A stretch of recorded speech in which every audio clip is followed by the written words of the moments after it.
मु यहाँ त 18-20 काले लाउने हो रे। हामी 40 कटेकाले पनि लाउँछ। 18-20 का 10 चोटि डेटिङ जान्छन्। धोका नदिने कसम खाँदै बस्छन्। अरु कुरा लेट हुन्छ। हामी 40 कटेकाले भेटेकै दिन काखमा राखेर मोही खाइदिन्छौँ। त्यही दिन चम्का चेट हुन्छ।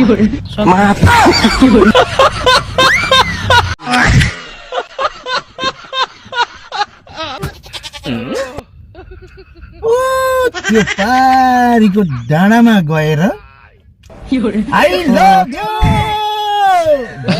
त छ नि के साला घरको बुढीले थाहा पायो भने छाला काटेर बुट बनाएर लाएर हिँड्ने भने डर गाह्रो छ मलाई।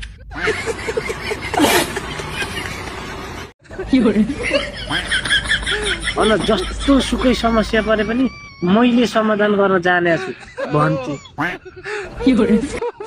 होला त नि भनेर विश्वास गरेर घरमा लिएर आए। भरे यत्रा हो भात पकाउने ढङ्ग रहेछ।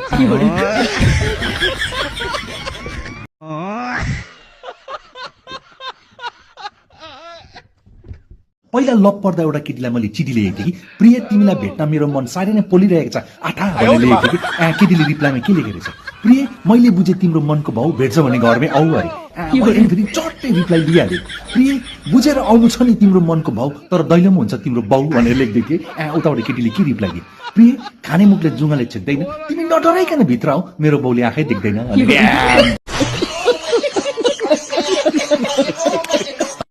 ए राम्री छु भन्दै गफ गर्ने रहेछौ मलाई देख्ने बित्तिकै लाजले उल्टै ढल्ने रहेछौ कति राम्रो केटा भन्दै गर्दै मलाई हेर्ने रहेछौ बच्चा जसरी कट्टुमा छेर्ने रहेछौ हेर्दा त स्वर्गको अप्सरा चाङेन जस्तो बाने बेहोरा चाहिँ सोल्टेनीको ठ्याक्कै दुई जिब्रे सर्प नागेन जस्तो।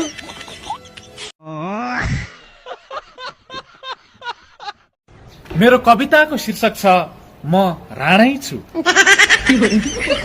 बच्चामा सँगै खेलेका साथीहरूले बच्चा पाइसके श्रीमतीको हातबाट 2-3 झापड खाइसके तर म राणै छु। उमेरले डाँडा काटिसक्यो पछाडिको भाइले पनि बिहे गर्न आँटिसक्यो म लाज पछेको बिचरा मेरी जोइ छैन जोइ खोजिदिने पनि कोही छैन त्यसैले म राणै छु।